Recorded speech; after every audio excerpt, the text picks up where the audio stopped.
So I want to introduce my final lecture in this series. I can't believe it's gone by so quickly. By reminding you Philip Thompson's sentence about the history plays, and not just the history plays, but all images of politics or government in his plays. He says, government and its actions are moral and religious functions and comprehensive allegories in all of Shakespeare. And his political scenes always embody moral and religious drama. So what he's done is taken these historical figures and all the facts involved with them and boiled them down into the purpose of his drama, which is, as Philip says, moral and religious. It's not essentially political. He's not taking sides so much in political issues. He's not trying to espouse particular political parties. He is trying to inspire everyone of all the different parties to a shared and central image of a moral vision of what good government is. And he's got plenty of examples of bad government in the tragedies and in the histories, and we've seen many of them. And in this play, he is focusing on what it would mean to be a good king. What does a good king look like? And that's what we're getting with Henry. So I'm going to start with the Harfleur scene to prove to you that he's not all about blood and mud in Shakespeare. Now, the historical Henry V was more bloody than our ideal king in these plays. But Shakespeare is leaving that aside, and that's why I quoted Philip, that he's not interested in accuracy about historical precision.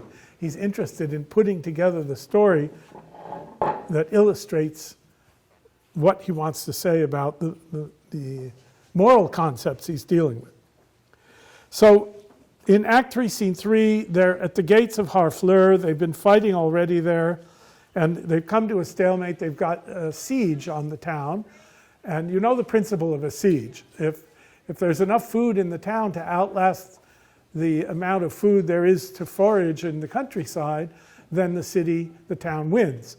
And if there's enough forage in the countryside or lines of supply to outlast whatever food is in the city, then they win. The outside army wins and the city has to surrender. So that's what's happened here. They expected help from the French lords and they didn't get it, which says something about the French lords. And so they're about to capitulate, but Henry doesn't know that. So he's going to scare them into capitulating. And he says from line 1, Act 3, Scene 3, "How yet resolves the governor of the town? This is the latest parle we will admit.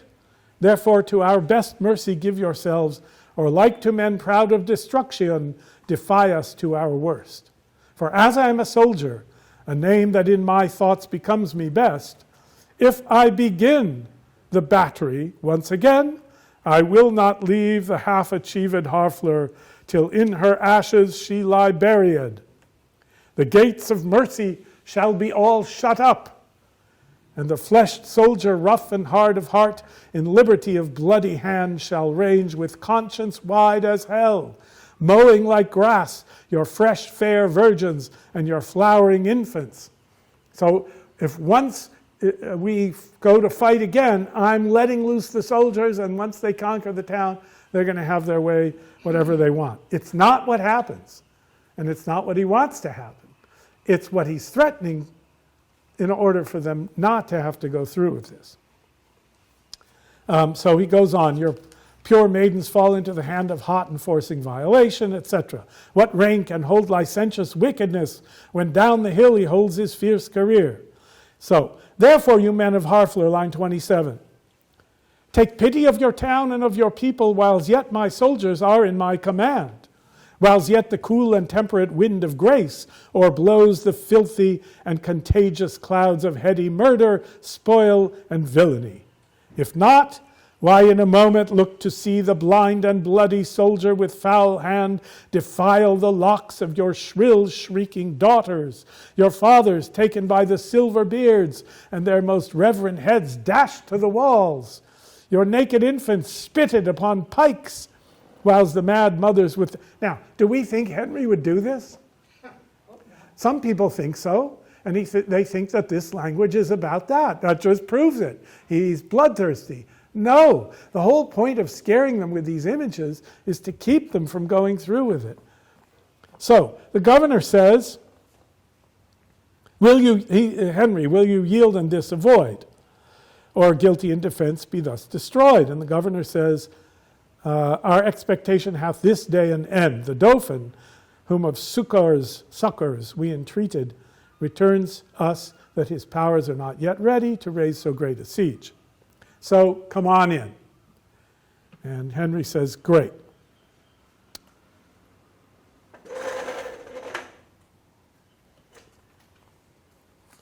And then we have a comical interlude with the Princess Catherine, the daughter of Charles VI, King of France, speaking in French, trying to learn English. And she goes through the various words, trying to learn words. And it's all perfectly clear in French, and your footnotes will translate if you don't read French. The text is a little corrupt in the folio, but they've figured out what's being said. Not because Shakespeare didn't know French, but because the compositor probably didn't know French. Anyway, the climax of that scene is two words which I'm not going to say explicitly, but the word in English that is foot sounds in French like foutre, and the word in English that is gown sounds in French like a word I'm not going to say either. So the princess is horrified that anybody in England would be saying those words in front of polite people. And of course that makes a lot of fun for the audience. All right, then we go to France, and we have the king and the Dauphin and the constable, and they're talking about this invasion. And the constable says, they say things like, the king says, get up and get moving and defend the nation. And they're going, yeah, there's nothing to worry about. Although we're being mocked by the women because our land is invaded. Constable says, this becomes the great. Sorry am I, his numbers are so few, his soldiers sick and famished in their march. For I am sure when he shall see our army, he'll drop his heart into the sink of fear, and for achievement offer us his ransom. So they are puffed up. They're weak. The Dauphin, it turns out, was a famous libertine, but Shakespeare doesn't develop that much. But he develops that he's proud. And the king doesn't let him go. For now. So we are getting this constant alternation between the proud, certain, arrogant French, pride goeth before destruction, and the humble, miserable, weakened band of the king, which we'll come to in a moment. Okay, Act 3, Scene 6.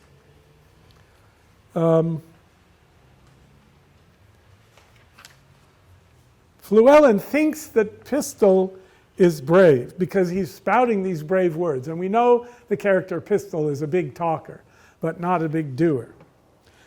So he comes in talking to Gower about this apparently very brave man that he's seen at the bridge, or what Fluellen calls the pridge in his Welsh accent.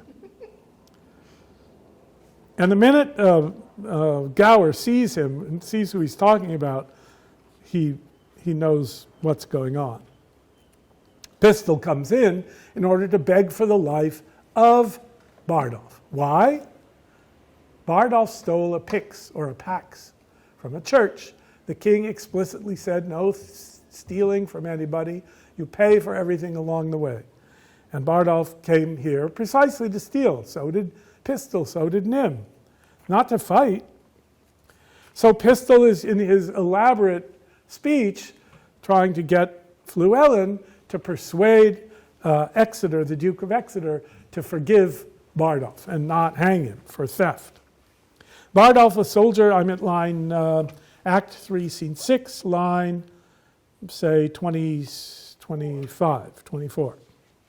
Bardolph, a soldier firm and sound of heart and of buxom valour, hath by cruel fate and giddy fortune's furious fickle wheel, notice the alliteration that Pistol likes, that goddess blind that stands upon the rolling restless stone. Fluellen knows all about Fortuna.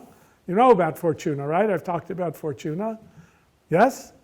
Wheel of Fortune. The Wheel of Fortune, blindfolded. She turns her wheel and the king falls to be a beggar and the beggar rises to be a king, and she's under God's government, told to disperse and redisperse the goods of the world so that people don't get too attached to the world.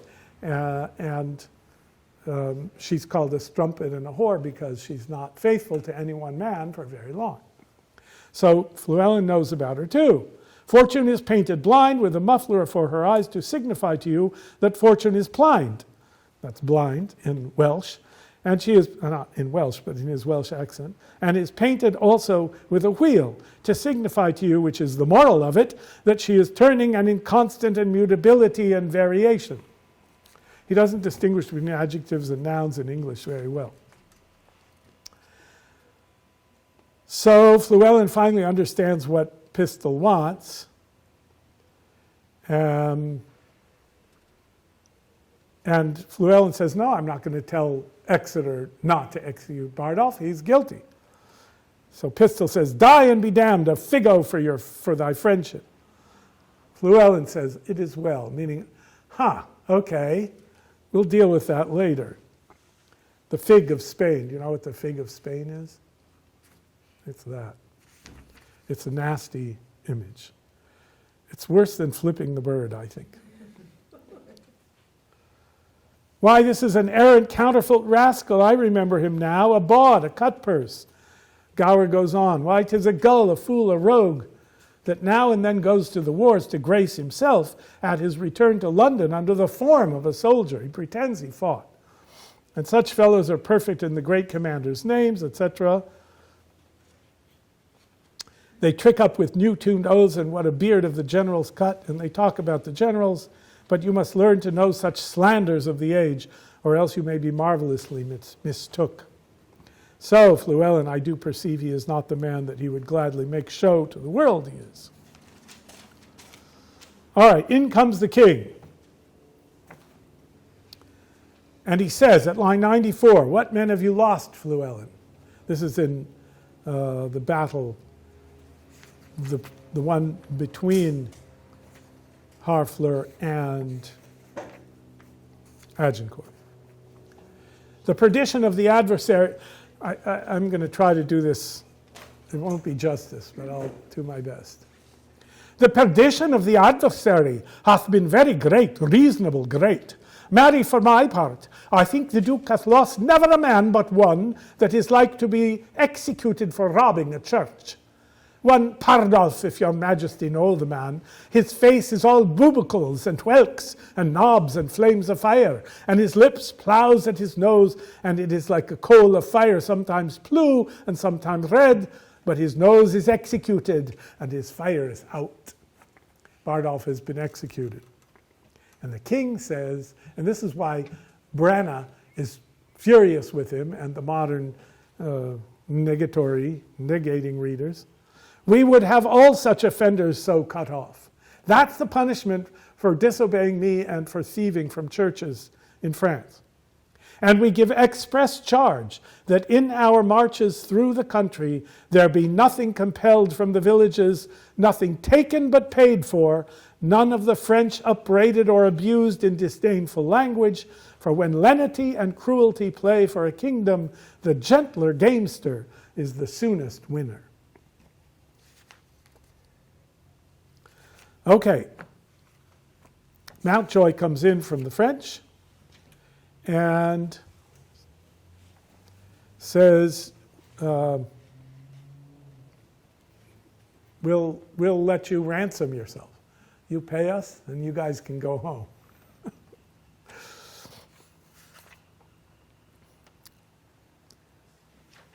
For our losses, says Montjoy, line 125, his exchequer is too poor. For the effusion of our blood, the muster of his kingdom too faint a number. You're so small and you're so poor, we don't expect anything of you. And for our disgrace, his own person kneeling at our feet, but a weak and worthless satisfaction.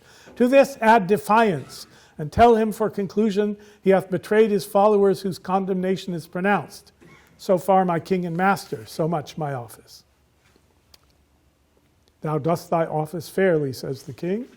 Turn thee back, and tell thy king, I do not seek him now, but could be willing to march on to Calais without impeachment. For to say the sooth, though 'tis no wisdom to confess so much, it's not wise to tell the enemy the following, but I'm telling the truth here.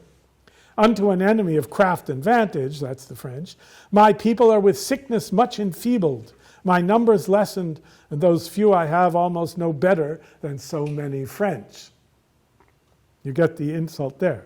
Who, when they were in health, I tell thee, herald, I thought upon one pair of English legs did march 3 Frenchmen. Yet forgive me, God, that I do brag thus. This your heir of France hath blown that vice in me.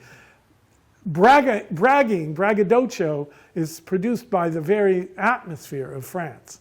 And the scenes with the French lords have supported that theory, though he doesn't mean it literally, of course. I must repent. Go therefore, tell thy master, here I am. That's the king of France. Here I am. My ransom is this frail and worthless trunk. My army but a weak and sickly guard. Yet God before, tell him we will come on, though France himself and such another neighbor stand in our way. There's for thy labor, Mountjoy, he pays him. Go bid thy master well advise himself. If we may pass, we will. If we be hindered, we shall your tawny ground with your red blood discolor. And so, Montjoy, fare you well. The sum of all our answer is but this. We would not seek a battle as we are, nor as we are, we say we will not shun it. So tell your master.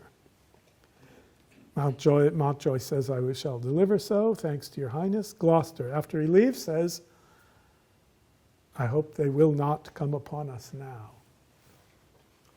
The English had about 6,000 men, and the French had about 30,000 men, according to Shakespeare's version. The king's answer to this worry is this. We are in God's hand, brother, not in theirs. March to the bridge. It now draws toward night. Beyond the river we'll encamp ourselves, and on tomorrow bid them march away. We are in God's hands, brothers, not in theirs. I've been saying that to myself for the last year and a half, fairly often, at need. All right, I'm not going to read all the Constable and Orleans and Dolphin, and they're all bragging. The horse, the greatest horse. They're making fun of each other in their bragging. The Dauphin is particularly guilty of it. Then a messenger comes in and says they're very near.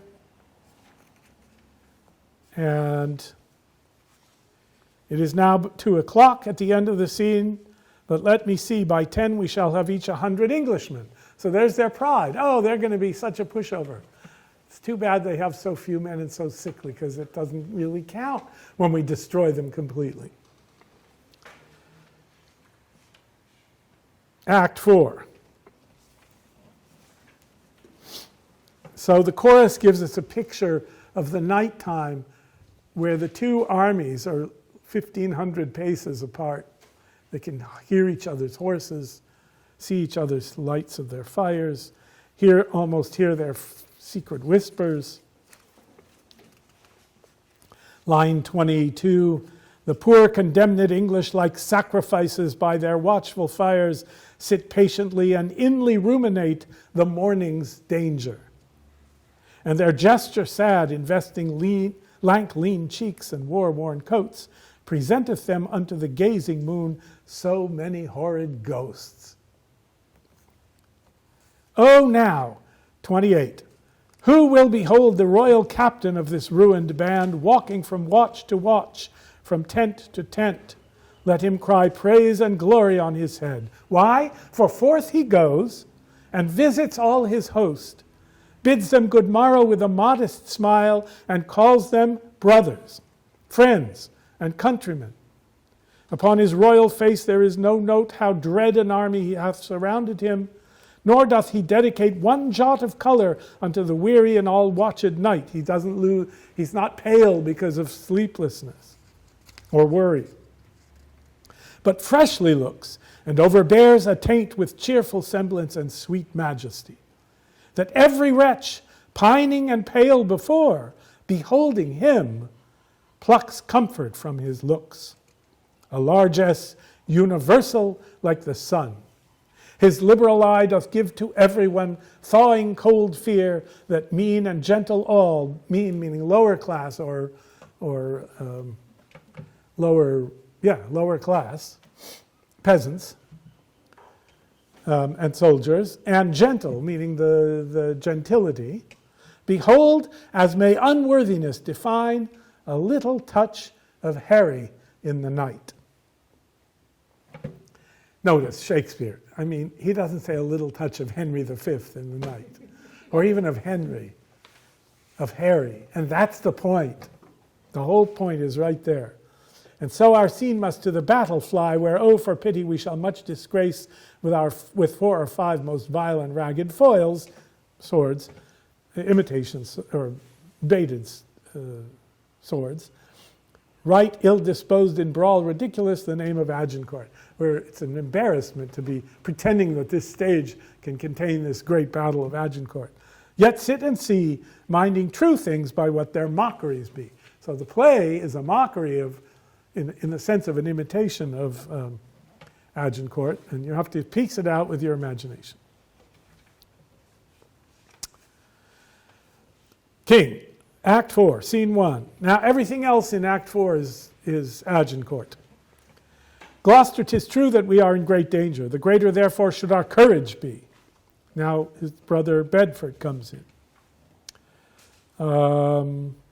We're early stirs, that's healthful. In other words, he's putting a good face on it all. Erpingham, who gives him his cloak, says, this lodging likes me better, since I may say, now lie I like a king. So he decides to go in disguise through the host and cheer the people, not as himself, as king, but as a commoner.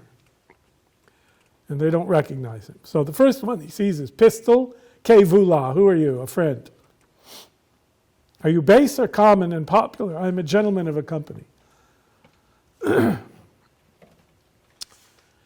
Pistol. What are you? The king says, as good a gentleman as the emperor. Then you are better than the king. Pistol. The king's a bawcock and a heart of gold, a lad of life, an imp of fame, of parents good, a fist most valiant. He loves the prince. I kiss his dirty shoe. What's thy name? Harry Leroy. A Cornish name. No, I'm a Welshman. Henry actually descended, mythically, through his, how does it go? Through his mother's line from Bohan, who is the Welsh, descended from the Welsh. Although he's an Englishman by the time he has a daughter that becomes Henry's mother. Knowest thou Fluellen? Tell him I'll knock the leak about his pate. Do not you wear your dagger in your cap that day, lest he knock that about yours. Art thou his friend and his kinsman too? A figo for thee then, another Spanish fig.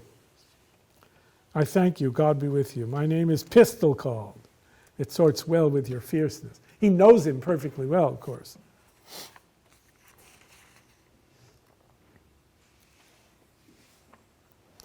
So Fluellen comes in, and the king is listening on the side. Gower, Captain Fluellen. Fluellen, so in the name of Jesu Christ, speak fewer, meaning don't talk so loud.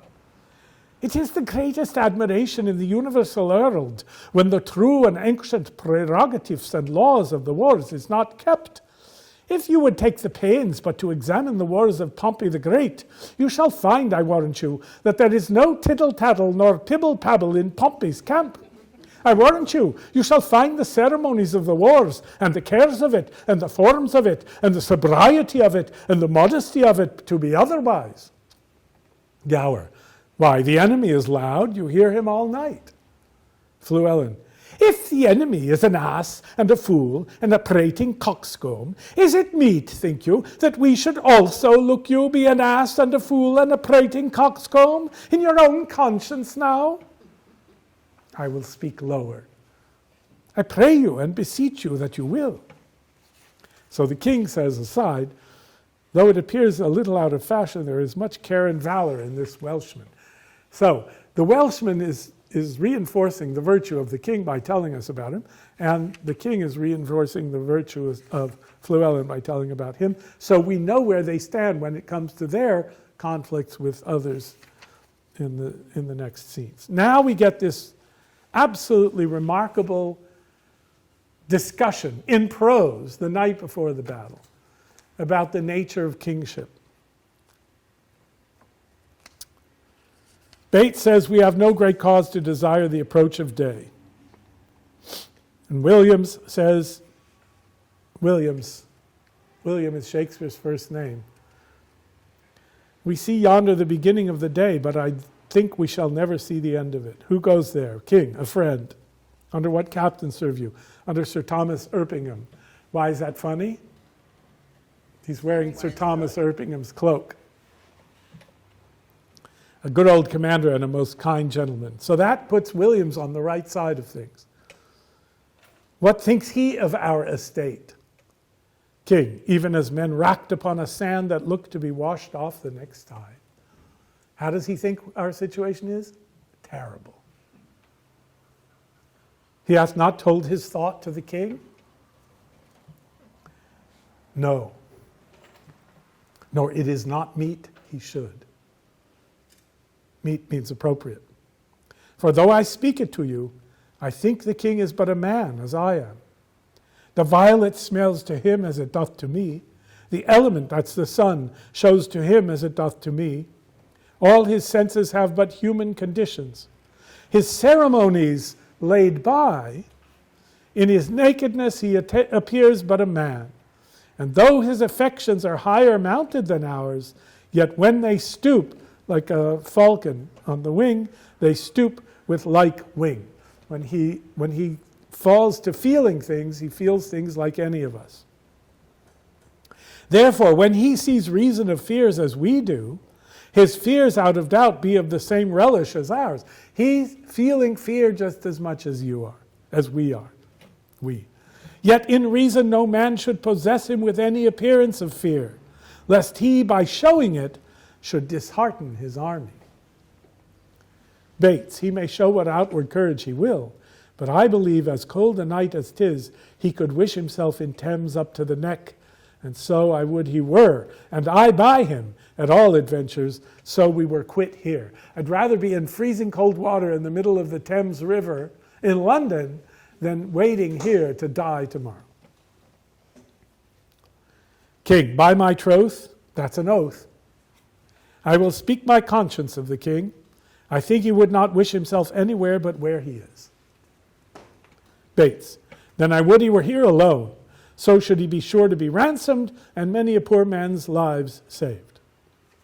King, I dare say you love him not so ill to wish him here alone, howsoever you speak this to feel other men's minds. Methinks I could not die anywhere so contented as in the king's company, his cause being just and his quarrel honorable. Williams, that's more than we know.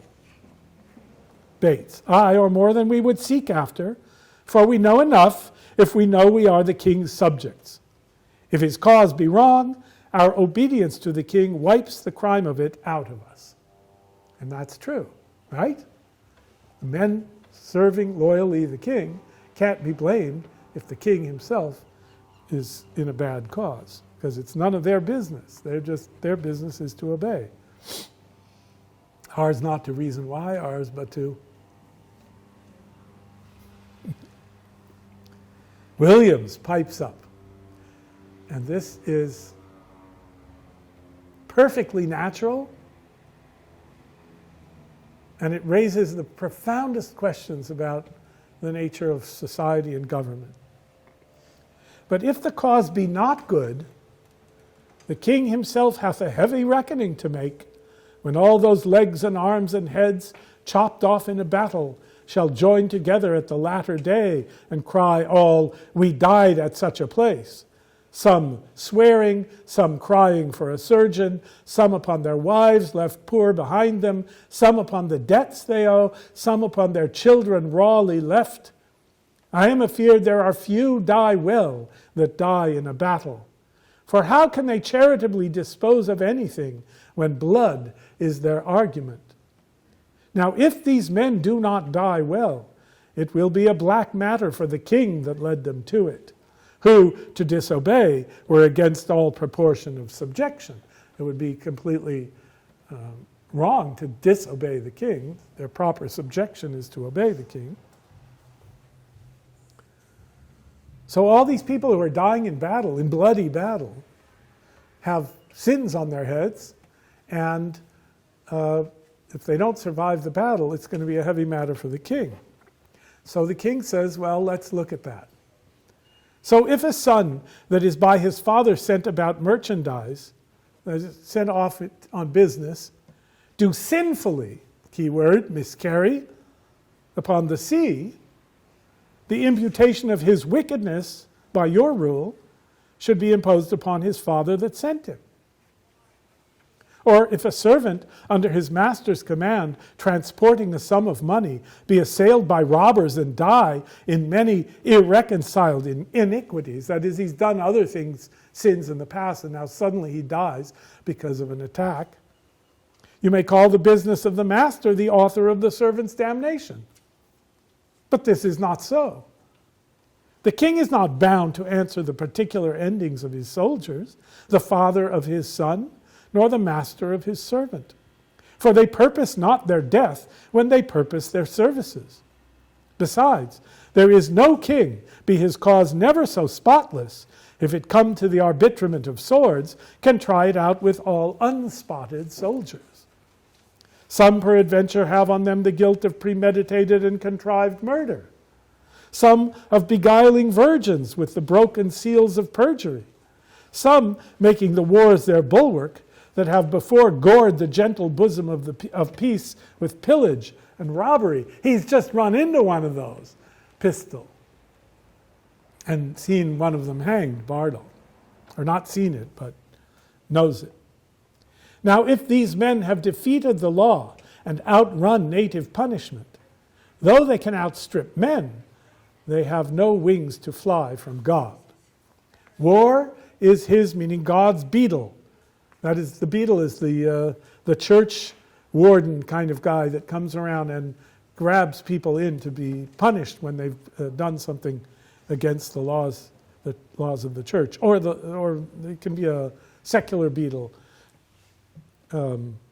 basically the arresting officer. War is his beetle, war is his vengeance. So that here men are punished for before breach of the king's laws, in now the king's quarrel. Where they feared the death, they have borne life away, and where they would be safe, they perish. Then if they die unprovided, what does unprovided mean? Unrepentant, right? Not having made their peace with God by penitence. No more is the king guilty of their damnation than he was before guilty of those impieties for the which they are now visited. Every subject's duty is the king's, but every subject's soul is his own. Therefore, should every soldier in the wars do as every sick man in his bed, wash every mote out of his conscience. And dying so, death is to him advantage. Or, not dying, the time was blessedly lost wherein such preparation was gained. And in him that escapes, it were not sin to think that making God so free an offer of, that is, his repentance, he let him outlive that day to see his greatness, God's greatness, and to teach others how they should prepare. It's a great speech. It's in prose. It's in the middle of the night. It's sitting around a campfire. And Williams is persuaded. 'Tis certain, every man that dies ill, the ill upon his own head. The king is not to answer it. You made a good case. I buy it. Bates. I do not desire that he should answer for me, yet I determined to fight lustily for him. King. Myself heard the king say he would not be ransomed. Williams. Aye, he said so, to make us fight cheerfully. But when our throats are cut, he may be ransomed, and we ne'er the wiser. King. If I live to see it, I will never trust his word after. Williams says, yeah, that's fine for you to say, but who are you? You pay him then. That's a perilous shot out of an elder gun that a poor and private displeasure can do against a monarch. What power does it have against King Henry the Fifth, that you say you'll never trust him? Please. You may as well go about to turn the sun to ice with fanning in his face with a peacock's feather. You'll never trust his word after. Come, 'tis a foolish saying. Now, if you are in the presence of the king and you say to the king, you know what, that's a foolish statement, you're in trouble. You don't say that to the king. But he doesn't know it's the king, of course. King, your reproof is something too round. I should be angry with you if the time were convenient. Williams, let it be a quarrel between us. If you live, king, I embrace it. How shall I know thee again? Give me any gauge of thine, and I will wear it in my bonnet. They exchange gloves. So each one has a pair of gloves, and they exchange them. So he's got one of his own and one of the other guys. And he's going to wear it in his hat, and if the guy comes up and says, that's my glove, he's going to punch him. If you do dare to acknowledge it. Of course, if the king puts it in his cap, and he's the king, and he knows it's the king, he's never going to punch the king. All right, so they go out.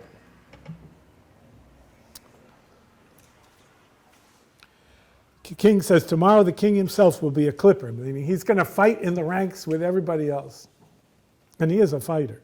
He's been a fighter since he was quite young. He's the one that finally defeated Glendower, not his father. Now he meditates in verse. So we've gone from prose conversation with the soldiers to verse contemplation upon the king. Let us our lives, our souls, our debts, our careful wives, our children, and our sins lay on the king. We must bear all. Oh, hard condition. Twin born with greatness, subject to the breath of every fool, whose sense no more can feel but his own ringing. What infinite heart's ease must kings neglect, that private men enjoy? And what have kings that privates have not too, save ceremony, save general ceremony? What art thou, and what art thou, thou idle ceremony? What kind of God art thou, that sufferest more of mortal griefs than do thy worshippers? What are thy rents? What are thy comings in? That is income. O ceremony, show me but thy worth. What is thy soul of adoration? Art thou aught else but place, degree, and form, creating awe and fear in other men? Wherein thou art less happy being feared than they in fearing. What drink'st thou oft instead of homage sweet, but poisoned flattery? Oh, be sick, great greatness, and bid thy ceremony give thee cure. Think'st thou the fiery fever will go out with titles blown from adulation? Will it give place to flexure and low bending, because bending the knees to him? Can they cure him of disease if they bow? Canst thou, when thou commandst the beggar's knee, command the health of it? Know, thou proud dream, that playest so subtly with a king's repose. I am a king that find thee, and I know 'tis not the balm, the scepter and the ball, the sword, the mace, the crown imperial, the intertissued robe of gold and pearl, the farced title running for the king, the throne he sits on, nor the tide of pomp that beats upon the high shore of this world. No, not all these, thrice gorgeous ceremony, not all these, laid in bed majestical, can sleep so soundly as the wretched slave who, with body filled and vacant mind, gets him to rest, crammed with distressful bread. Never sees horrid night, the child of hell, but like a lackey from the rise to set, sweats in the eye of Phoebus, and all night sleeps in Elysium. Next day after dawn doth rise and help Hyperion to his horse, and follows so the ever-running year with profitable labor to his grave. And but for ceremony, such a wretch, winding up days with toil and nights with sleep, had the forehand and vantage of a king.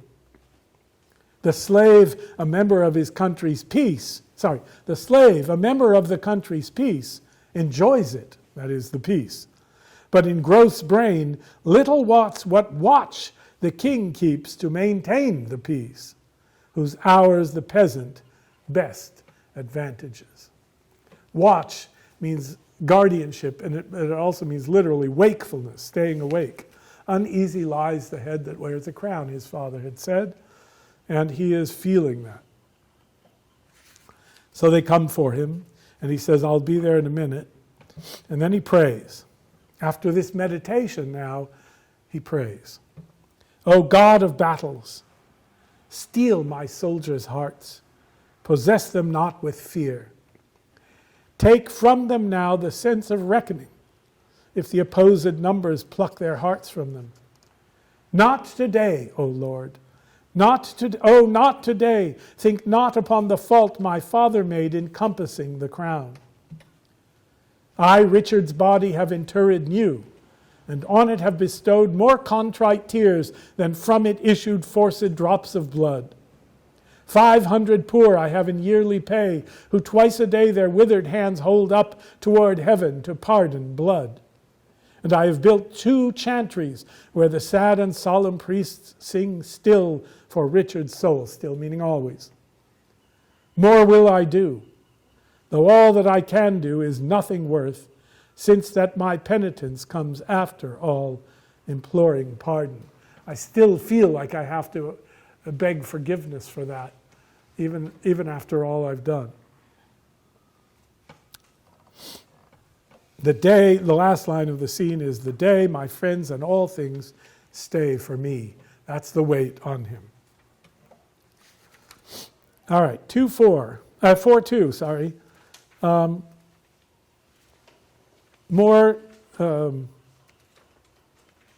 More French pride. So we've had French pride in Act 3, Scene 6, Act 3, Scene 7, and Act 4, Scene 2. Bragging. Why are you waiting? Oh, no problem. We're going to take him down. No problem. Shall we give them dinners and fresh suits? Shall we clothe them and feed them before we fight them so that it's less of an unequal match?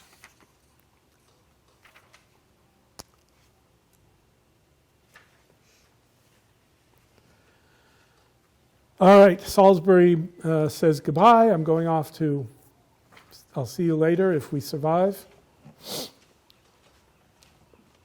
He doesn't survive. He does survive. It's Suffolk that dies.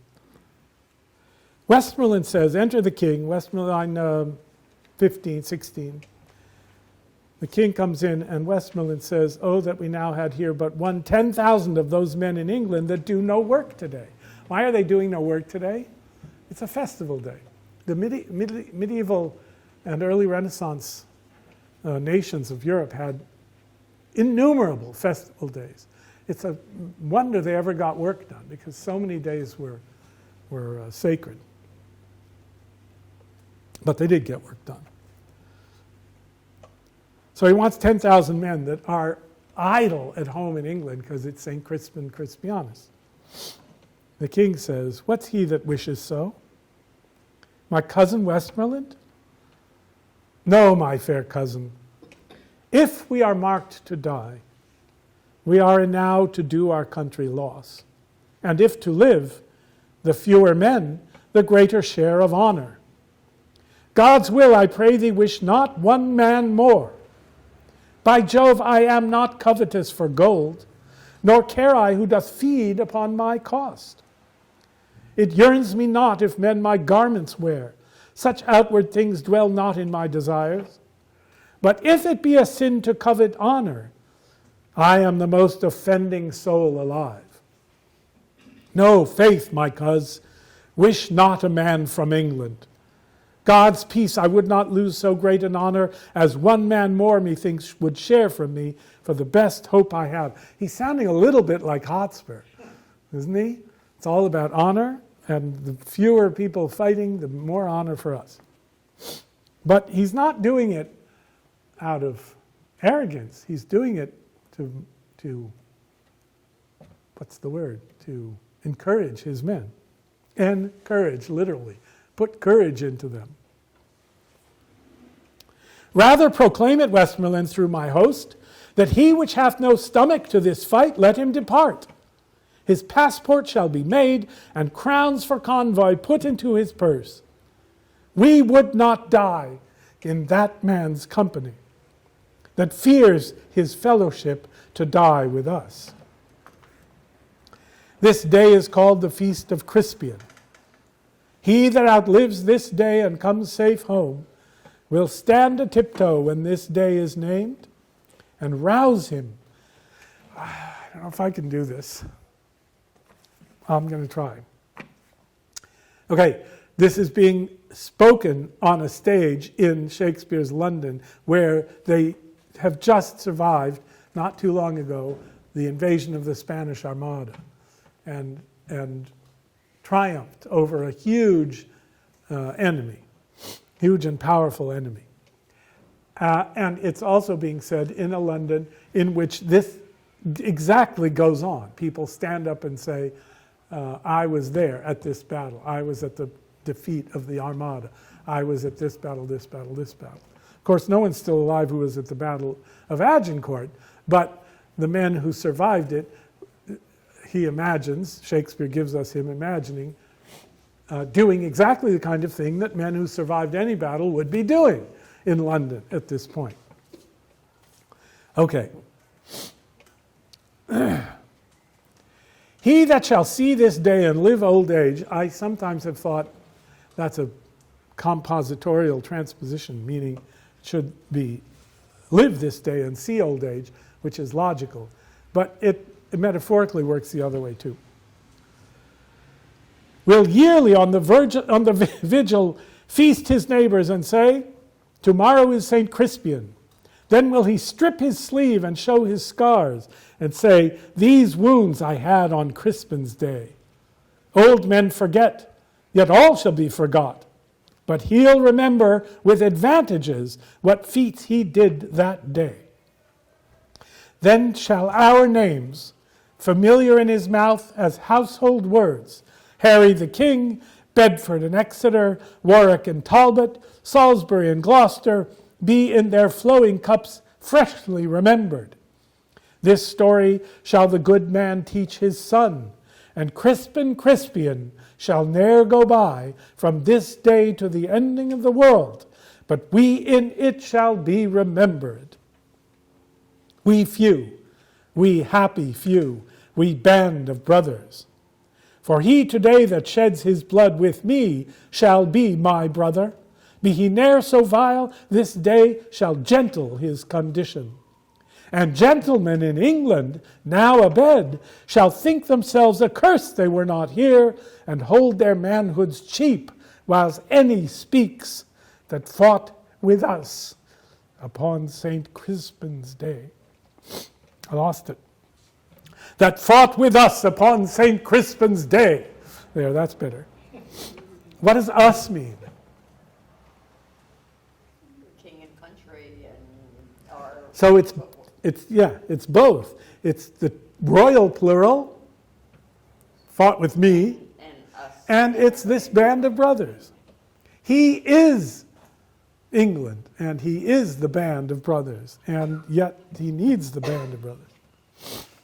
All right, that's one of the most moving speeches I think Shakespeare ever wrote, to me.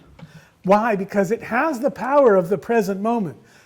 People in the future are going to remind us, are going to be talking about Henry V and Bedford and Exeter. Well, what's going on? They're watching a play in which, yes, we're being reminded of Bedford and Exeter and the king right now as we're watching it. And so the words that he puts back in history into the mouth of Henry have come true. It's a true prophecy based on the trope of the play's image of his saying it. Do you get what I'm trying to say? Time circles around, and it makes this past moment overwhelmingly a present moment. And they don't know what's going to happen tomorrow. And of course, the audience does know what's going to happen tomorrow. So the constable sends Montjoy again for ransom. And he says, bid them achieve me, then sell my bones. Good God, why should they mock poor fellows thus? I'm at line 92. The man that once did sell the lion's skin while the beast lived was killed with hunting him. And many of our bodies shall no doubt find native graves, meaning back at home in England, upon the which I trust shall witness live in brass of this day's work. And it did. There's plenty of brass commemorating this battle they're going to fight the next day.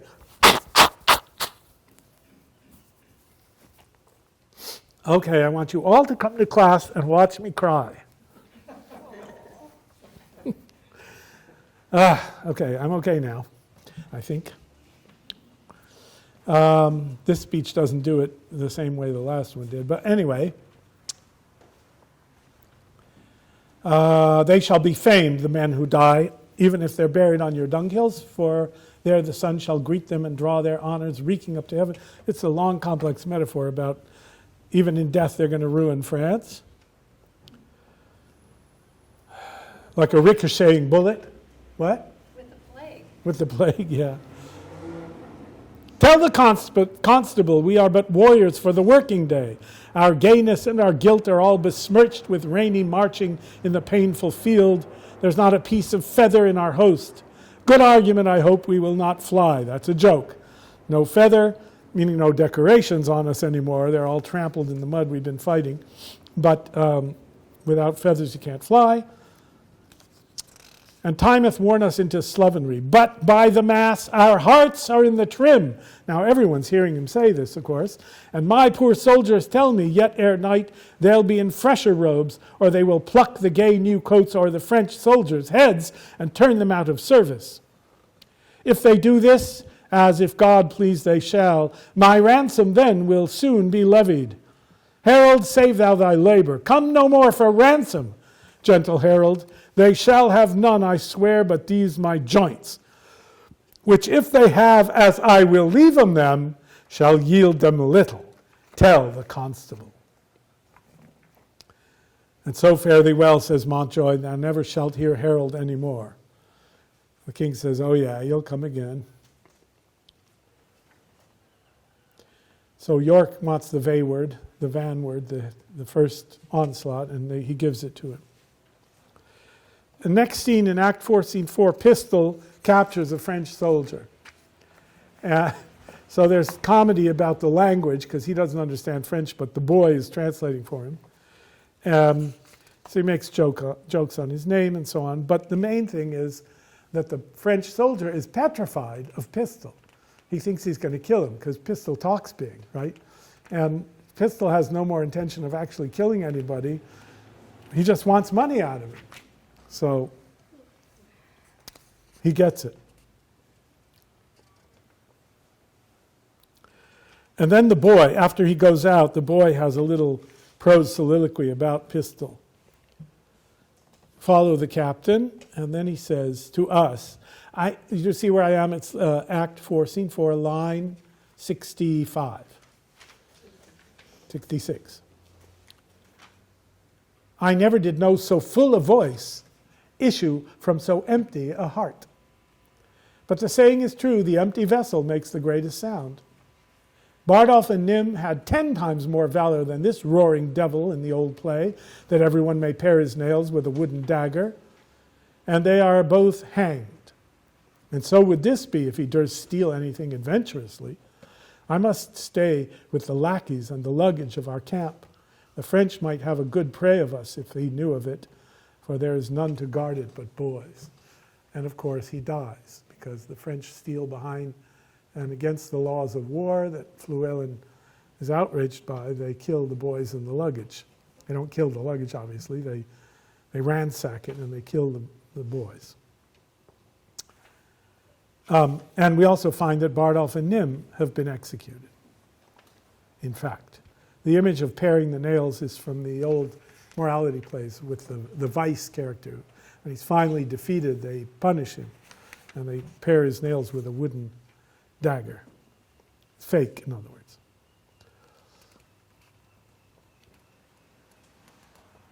The French can't believe that they're losing. Let's get back to the battle. Orleans, is this the king we sent to for his ransom? Bourbon, shame and eternal shame, nothing but shame. Let us die in honor. So the tide is turning from their pride.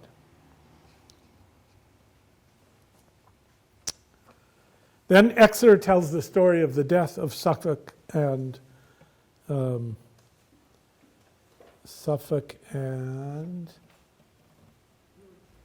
who? York, yes. And they're best friends, and so they weep over each other, and then one dies and the other says, wait for me, I'm coming with you. And they're both wounded, mortally wounded. So they're dying together, and the Exeter telling the story, Exeter is the uncle of the king, tells the story weeping, and the king weeps too. Hearing this, I must perforce compound with mistful eyes, or they will issue too. I'm going to weep too. But wait a minute. There's more news. All right, now here's another way that they attack Henry, because he says, the French have reinforced their scattered men at the very end of the scene, 4, scene 6. And then he says, then every soldier kill his prisoners. Okay, killing prisoners is against the law of, it's not against the law of war. You can kill the prisoners for a reason, but not if there's an opportunity to for them to ransom themselves, generally. But now we find out why, because he knows something we don't know, and we find it out here. Fluellen, Act 4, Scene 7. It's 8 o'clock. Does anyone want to take a break? How am I going to finish this play? I'll make it. I think I'll make it. We're already in the middle of the Battle of Agincourt, or almost done with it, so we'll be there pretty soon. Fluellen comes in. Kill the poise and the luggage. 'Tis expressly against the law of arms. 'Tis as errant a piece of knavery, mark you now, as can be offered. In your conscience now, is it not? Gower, 'tis certain there's not a boy left alive. So that's our sweet little boy who sees through Pistol and is going to leave him. Doesn't make it. And the cowardly rascals that ran from the battle have done this slaughter. So they were cowardly in the first place, they ran away from the battle, and then, more cowardly, they killed the boys who have no defense. They're not armed. Besides, they have burned and carried away all that was in the king's tent. Wherefore, because of all this, the king most worthily hath caused every soldier to cut his prisoner's throat. Oh, 'tis a gallant king. Now, we don't doubt Gower. Gower is a good guy all along. So when he says, as a gallant king, we're supposed to not accuse but admire the king. Why? Because his killing of the prisoners was in a direct response or punishment to the utterly bad misbehavior of the French. So Fluellen makes an analogy between him and Alexander the Great in comical speech.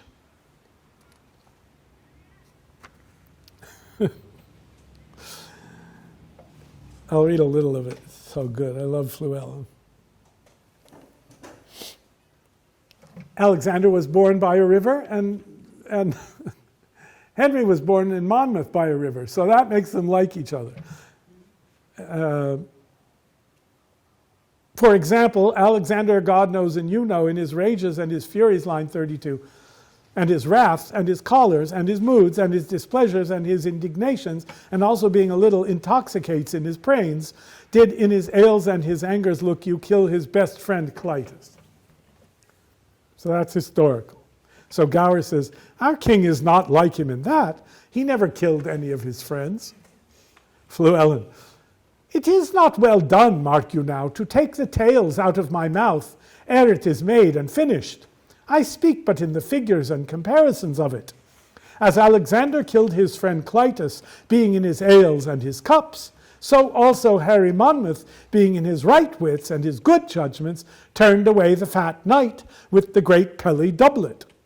He was full of jests and jipes and knaveries and mocks. I have forgot his name. Sir John Falstaff. Everyone in the audience knows this. That is he. I'll tell you, there is good men born at Monmouth. Good men born at Monmouth. That's Henry's moniker, Monmouth. So Shakespeare's reminding us of the banishment of Falstaff. Turned him away. And of course, it's not a parallel to Alexander at all in that sense, but it's a way of Fluellen's praising the king.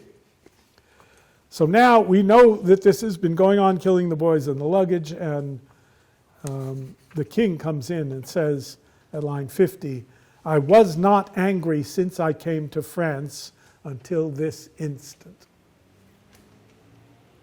He's not conquering France because he's angry. He's not even angry about the tennis balls. He's not angry about anything. He's not even angry that they didn't let him walk away from this battle, but forced the battle on him when he wasn't prepared. But when they killed the boys, went behind, then he got angry. Take a trumpet, herald, ride thou unto the horsemen on yond hill. So the French are standing there watching. If they will fight with us, bid them come down, or void the field. They do offend our sight. If they'll do neither, we will come to them, and make them scur away as swift as stones enforced from the old Assyrian slings. Besides, we'll cut the throats of those we have, and not a man of them that we shall take shall taste our mercy. Go and tell them so. Now, it's possible that Shakespeare put that he lost his place, that he has the king threatening to do here because he didn't mean him to actually do it before. But he keeps those lines about his actually telling them to kill the prisoners. Here he's threatening to do it. So maybe he's threatening to kill the rest of the prisoners or more prisoners, whatever. It's not entirely clear. In any case, his virtue is not compromised by anything to do with the French prisoners in the context of the battle. So here comes Montjoy again. His eyes are humbler than they used to be. How now? What means this, herald? Knowest thou not that I have fined these bones of mine for ransom? Comest thou again for ransom? No, great king. I come to thee for charitable license, that we may wander o'er this bloody field to book our dead and then to bury them. In other words, give us permission. I tell thee truly, herald, says the king, I know not if the day be ours or no, for yet a many of your horsemen peer and gallop o'er the field. You've got Frenchmen riding around like they own the place. Herald, the day is yours. You've won. It's over. What's the first thing he says?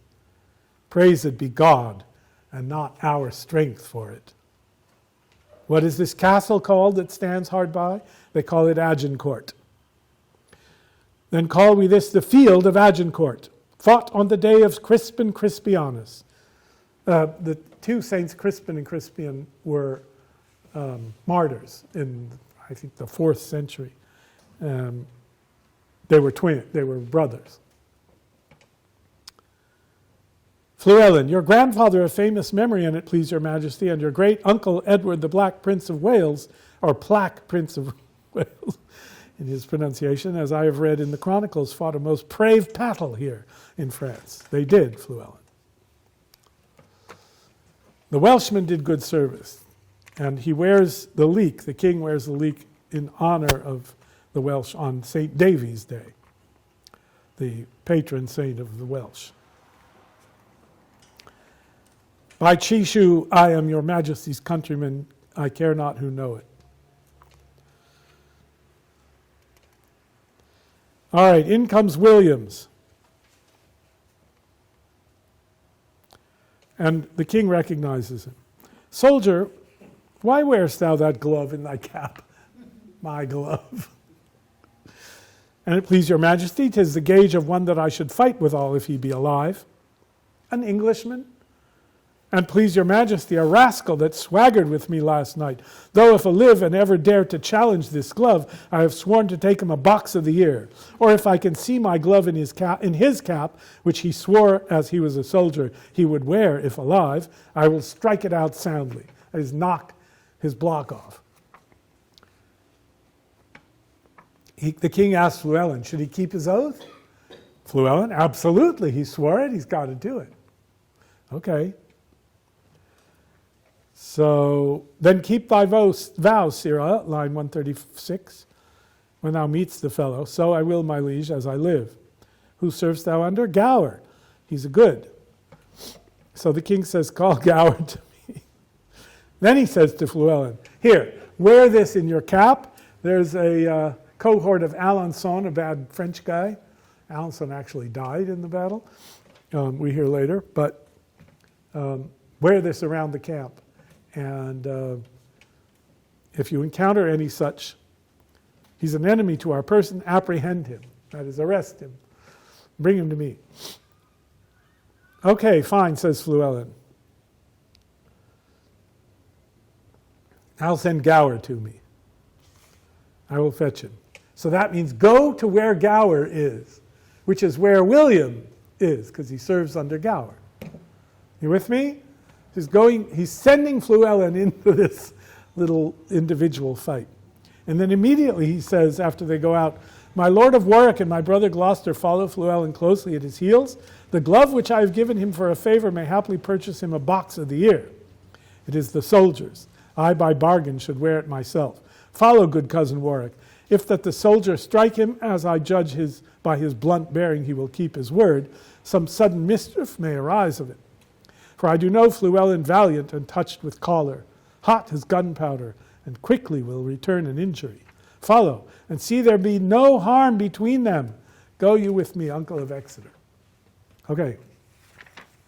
So there's a real casus belli there between the guys. But the king doesn't want them to fight. He doesn't want harm done. So he sends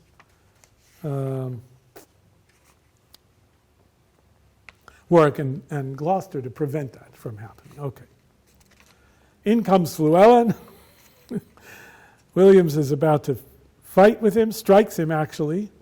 So Fluellen's going to punish him.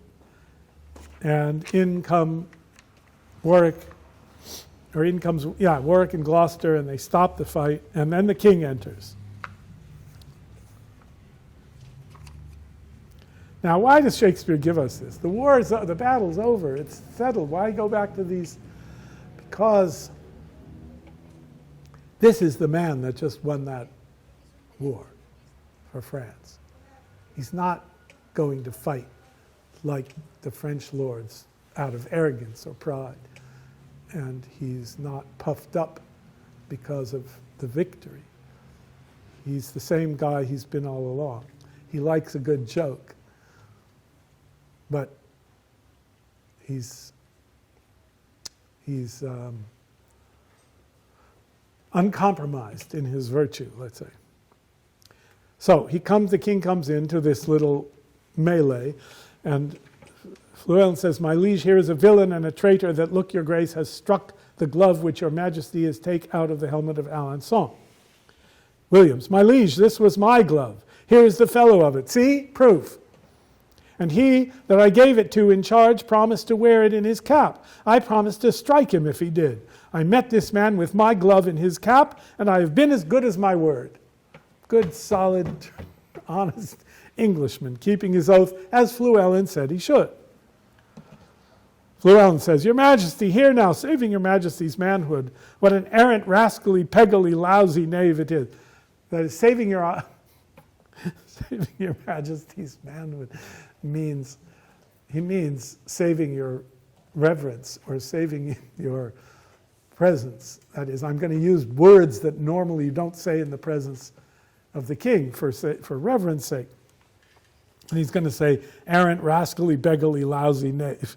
I hope your majesty is bear me testimony and witness, and will avouchment that this is the glove of Alençon that your majesty is give me in your conscience now. Give me thy glove, soldier. Look, here is the fellow of it. 'Twas I indeed thou promised to strike, and thou hast given me most bitter terms. Fluellen, hang him. Let his neck answer. How canst thou make me satisfaction? Okay, this is the guy he reasoned with about whose fault it all is, right? Is the king's going to be responsible for the damnation of these soldiers? No, says the king. And Williams was convinced, and then they argued. So how can you make me satisfaction? Williams, all offenses, my lord, come from the heart. Never came any from mine that might offend your majesty. I never meant anything against you. It was ourself thou didst abuse. Your majesty came not like yourself. You appeared to me but as a common man. Witness the night, your garments, your lowliness. And what your highness suffered under that shape, I beseech you take it for your own fault and not mine. For had you been as I took you for, I made no offense. Therefore I beseech your highness, pardon me. I didn't do anything wrong, pardon me. That's the whole of the moral life right there. You don't do anything wrong, you're still in the wrong. Why? We're fallen. All men are sinners. But also, my relationship to you on that night wasn't to the king, it was to you in disguise. And you, now the king, I beg your pardon, because you could, if you were a tyrant, punish me. If you had arrogance and self-regard of that kind. But I'm asking you not to engage in that kind of behavior. King says, here, Uncle Exeter, fill this glove with crowns and give it to this fellow. Keep it, fellow, and wear it for an honor in thy cap till I do challenge it. Give him the crowns, and captain, you must needs be friends with him. That's Fluellen. And Fluellen immediately is converted. Yeah, you're right, he's a great guy. He has metal enough in his belly. Hold, there is 12 pence for you. He gives him 12 pence more. In addition to all these crowns. Got some fortune. And I pray you to serve God and keep you out of brawls and prabbles and quarrels and dissensions. And I warrant you it is the better for you. Williams doesn't want to take his money. You? I'm not taking your money. I will none of your money. Fluellen, it is with a good will. I can tell you it will serve you to mend your shoes. Come, wherefore should you be so bashful? Your shoes is not so good. 'Tis a good shilling, I warrant you, or I will change it. It's solid money. It's legitimate coin. If it's not, if it's been, either counterfeited or pared away, so it's not worth a full shilling, I'll give you a full shilling for it.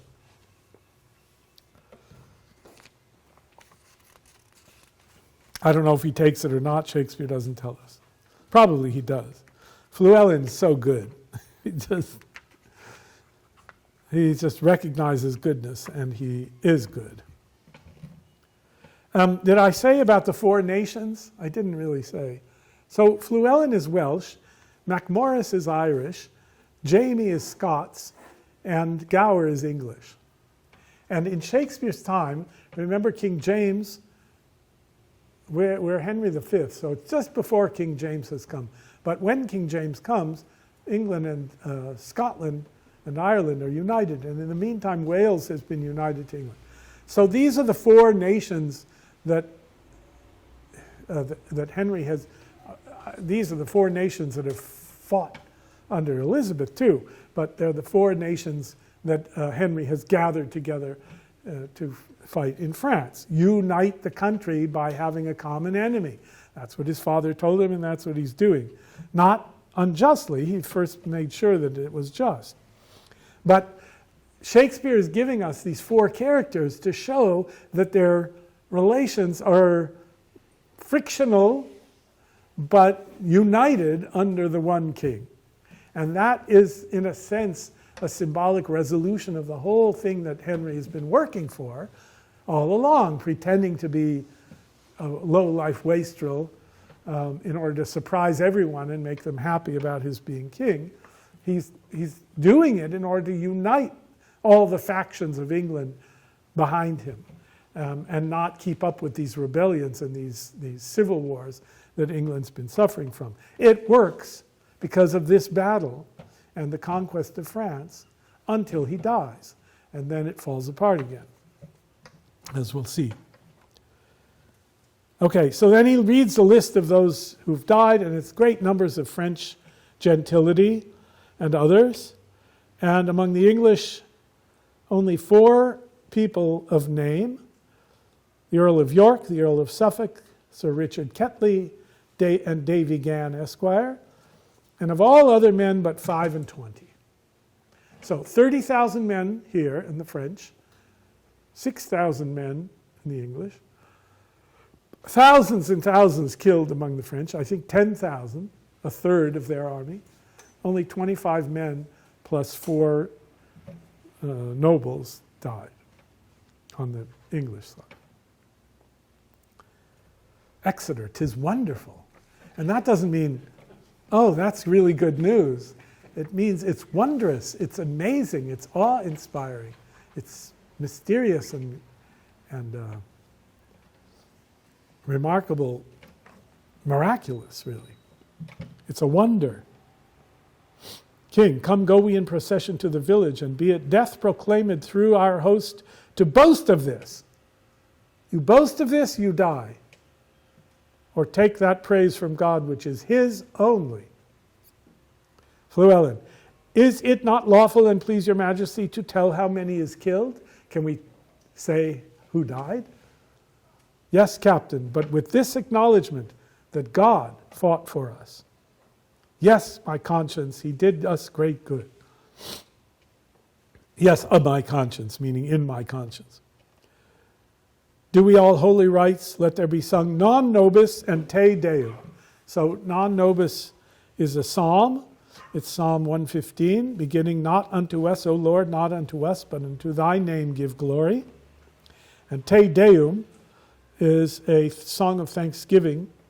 We praise thee, O God. So it's all about God. It's not about bragging.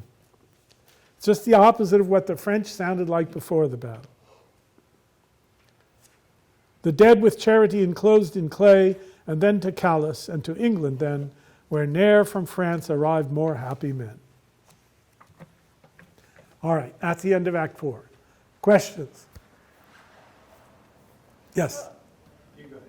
Oh, I was just, so you're saying that the reason Harry led that low-life life was so that he would not be involved in the factional wars between the different... No, so that he, when he became king, could unite everybody behind him by virtue of the surprise and the relief that they would feel that he's not a hopeless case like Richard II was. That's the motive. It's not that he wanted everyone to be amazed at their good fortune to have a good king. Yeah, that's what I thought. And then all of a sudden I went, wait a minute, yeah, Yes, but he wasn't fighting on any one side. No. Well, no, he was. I mean, he fought for his father all through the Henry IV, Part 1 and Part 2. He's out fighting for Henry IV to keep his throne against Hotspur, against Northumberland, against the Archbishop of, where was it? Scroop, the Archbishop. York, I think it was. And there were battles again in Part 2.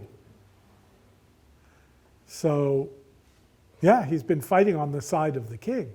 But the thing was that these people fighting against the king, his father, all had complaints, and they all had some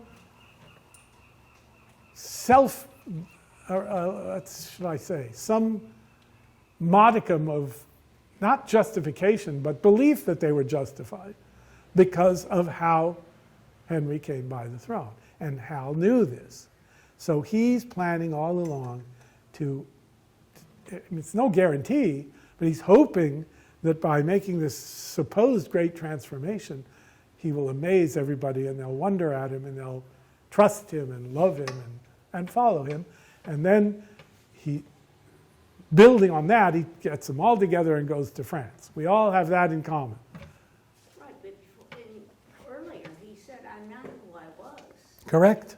And so we are all amazed that he's no longer associating with false step and doing things. That was all a play. He planned to do that. Correct. And he told us in Henry IV, Part 1, in that great soliloquy. It's all working. Yeah. So it's all, he was right.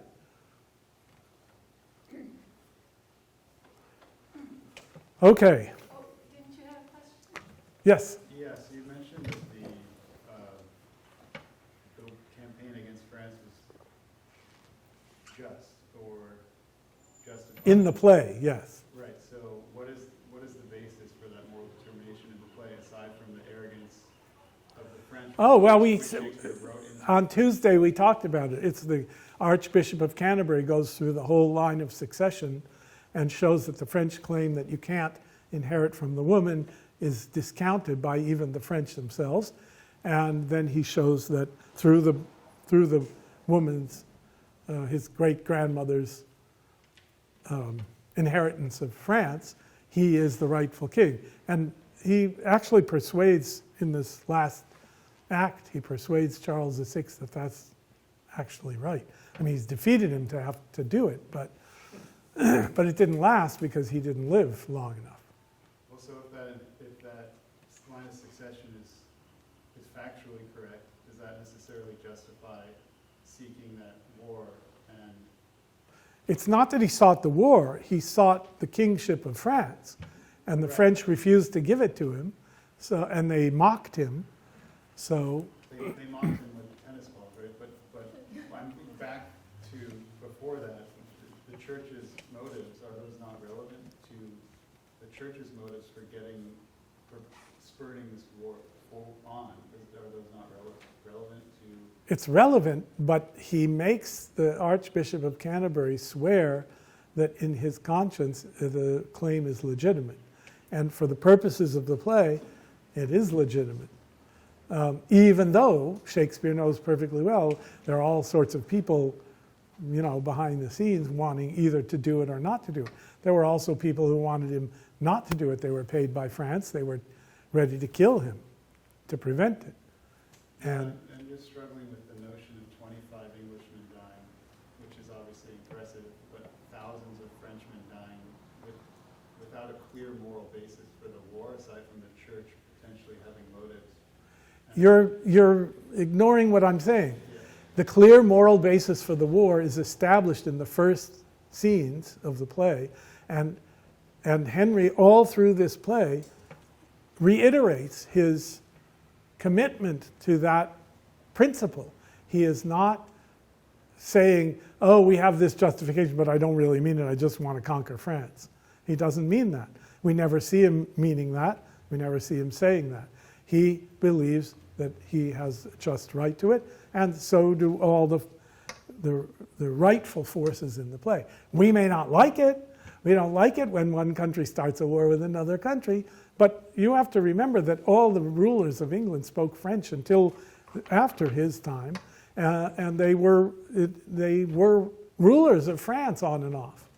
So it's not like, 1,000-year England and 1,000-year France are suddenly going to war because we want to rule you.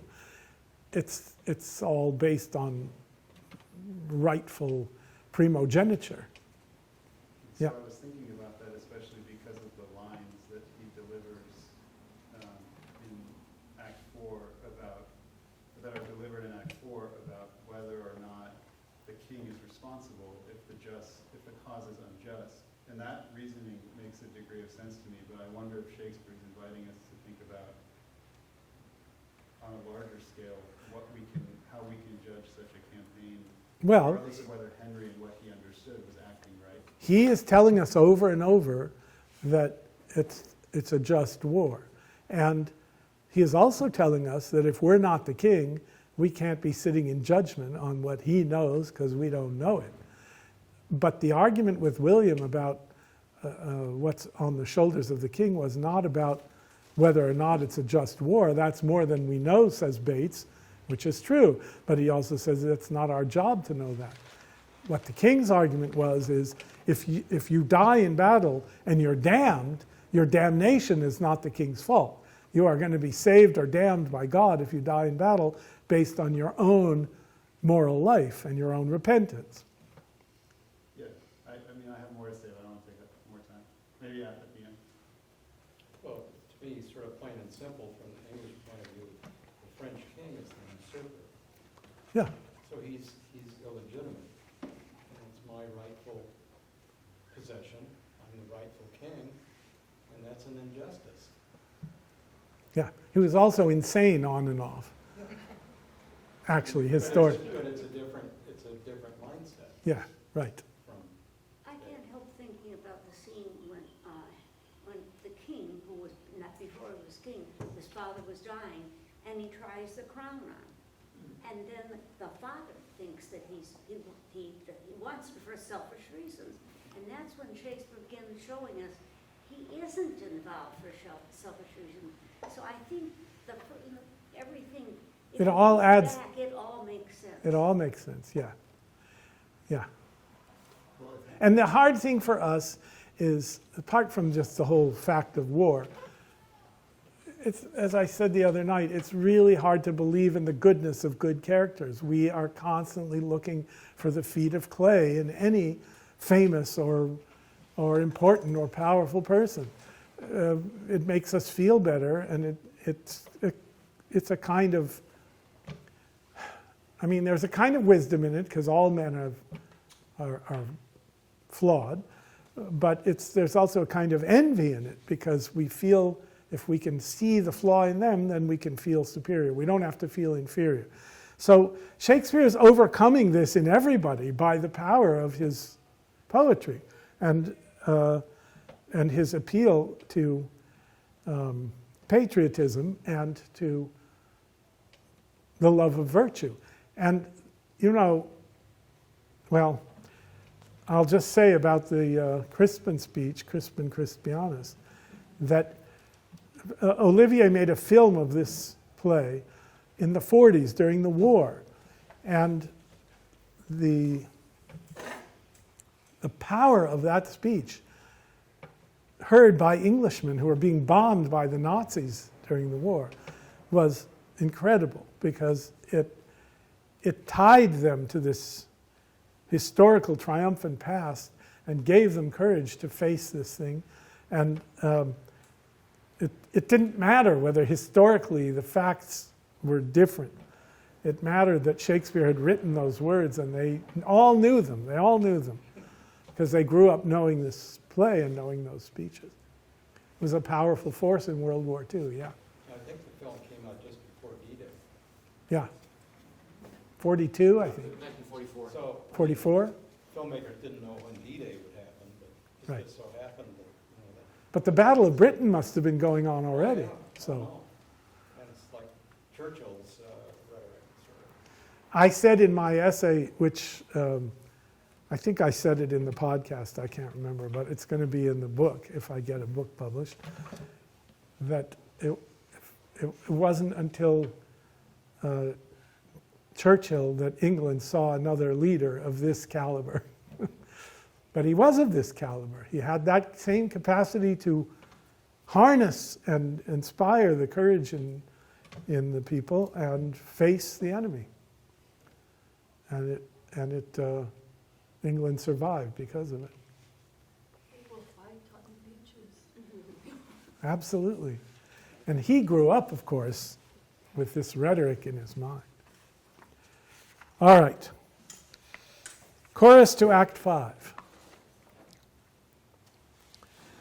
Vouchsafe to those that have not read the story that I may prompt them, and of such as have, I humbly pray them to admit the excuse of time, of numbers, and due course of things, which cannot in their huge and proper life be here presented. I can't show you everything, it's a limited time and place.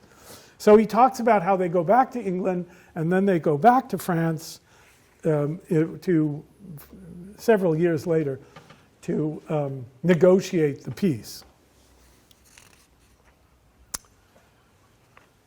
So imagine him in London, and then imagine him back in France. And he calls it abridgment.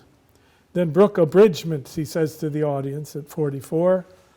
And your eyes advance after your thoughts are straight back again to France. All right, now Fluellen has got a claim against Pistol. He tells us what it is. Pistol made fun of the leek, which is the symbol of Wales that you wear in your hat on St. David's Day, and Fluellen decides he's going to make Pistol eat a piece of leek.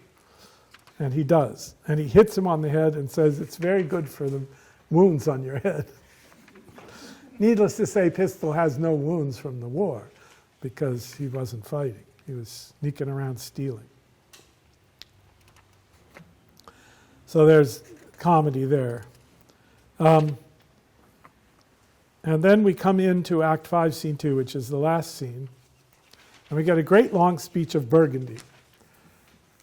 Now, without going into all the politics, Shakespeare does not go into all the politics. Burgundy is like a separate country. The Duke of Burgundy is almost parallel to the King of France. At some times, Burgundy is under France, and other times not. At this point, Burgundy is kind of a neutral party. He made friends and several deals with the English. There were some help from the English in resolving the papal schism at the time, and the Duke of Burgundy and King Henry made a deal. But he also had good relations with the King of France, and so he arranges this conference to bring them together to establish a treaty. And of course, the English are in the catbird seat in this treaty because they won the war. So he describes how France has been decaying, collapsing. I think maybe I'll read it just because it's happening in our cities. I'll read some of it. It's Act 5, Scene 2.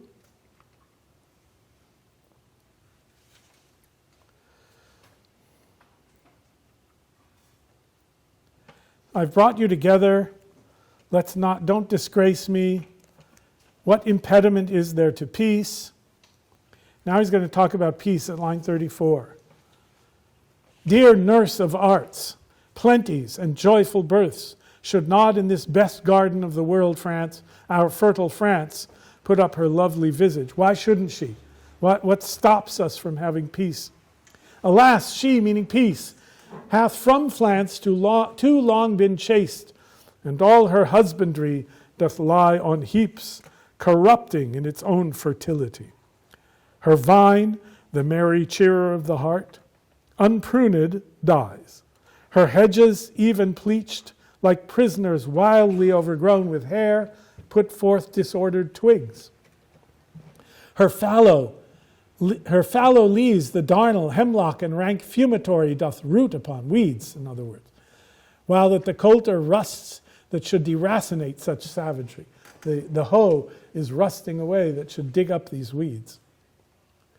The even mead that erst brought sweetly forth the freckled cowslip, burned in green clover, wanting the scythe, all uncorrected, rank, conceives by idleness, and nothing teems but hateful docks, rough thistles, kexies, burrs, losing both beauty and utility. And all our vineyards, fallows, meads, and hedges, defective in their natures, grow to wildness. Even so our houses and ourselves and children have lost, or do not learn for want of time, the sciences that should become our country, but grow like savages, as soldiers will, that nothing do but meditate on blood, to swearing and stern looks, diffused attire, and everything that seems unnatural, which to reduce into our former favor you are assembled. And my speech entreats that I may know the let, that is the hindrance, like a let ball in tennis, why gentle peace should not expel these inconveniences and bless us with her former qualities. It's a picture of what happens when the country is at war for any length of time. People, the farmers have gone off to be soldiers, and so no one's taking care of the farm. No one's educating the children. People are forgetting how to do things, and things fall into ruin. How many times has this happened in the world? We think it can't happen here, but it's happening here. Okay, so King Henry says, peace, which you before so urged, lies in his answer, the king's answer to our proposals. And the King of France says, I have but with a cursory eye or glance the articles, pleaseth your grace to appoint some of your council. So we're going to sit and go each article by article. And in the end, he approves them all, including the main one, which is that Henry will marry Catherine of Valois, France's daughter, and unite the kingdoms that way too. So King Henry tries to speak a little broken French, and Catherine tries to speak a little broken English. It's very funny.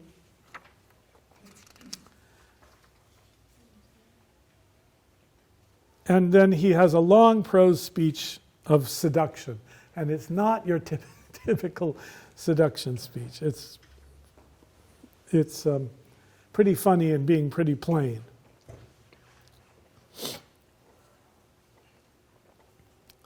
All right, I'll start at line 122. If faith, Kate, my wooing is fit for thy understanding, I am glad thou canst speak no better English. For if thou couldst, thou wouldst find me such a plain king that thou wouldst think I had sold my farm to buy my crown. I know no ways to mince it in love, but directly to say I love you. Then, if you urge me farther than to say, do you in faith, I wear out my suit. I have no more to say. Give me your answer, in faith do, and so clap hands on a bargain. How say you, lady? Come on, let's clap hands on a bargain. What do you say? Romantic. Not so romantic. Catherine, so votre honneur may understand well. I understand very well what you're saying.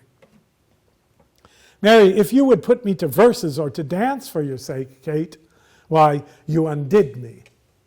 For the one I have neither words nor measure, that's verses, and for the other I have no strength in measure, yet a reasonable measure in strength. I don't have any skill in dancing, although I have a measure. Measure means a dance. I have a measure of strength, but no strength to do a measure to dance. If I could win a lady at leapfrog or by vaulting into my saddle with my armor on my back, under the correction of bragging be it spoken, I should quickly leap into a wife. Or if I might buffet, meaning box, for my love, or bound my horse for her favors, I could lay on like a butcher and sit like a jackanapes never off. But before God, Kate, I cannot look greenly, not gasp out my eloquence, nor I have no cunning in protestation, like all those sonnets people are writing to their beloveds. Only downright oaths, which I never use till urged, nor never break for urging. If thou canst love a fellow of this temper, Kate, to whose face is not worth sunburning, that never looks in his glass for love of anything he sees there, glass means mirror, let thine eye be thy cook, your provider, I speak to thee plain soldier. If thou canst love me for this, take me. If not, to say to thee that I shall die is true, but for thy love by the Lord, no. Yet I love thee, too. And whilst thou livest, dear Kate, take a fellow of plain and uncoined constancy, for he perforce must do thee right, because he hath not the gift to woo in other places. I'm never going to be unfaithful to you. I'm no good at wooing women. For these fellows of infinite tongue that can rhyme themselves into ladies' favors, they do always reason themselves out again. Rhyme and reason were already a pair. What? A speaker is but a prater. A rhyme is but a ballad. A good leg will fall. A straight back will stoop. A black beard will turn white. A curled pate will grow bald. A fair face will wither. A full eye will wax hollow.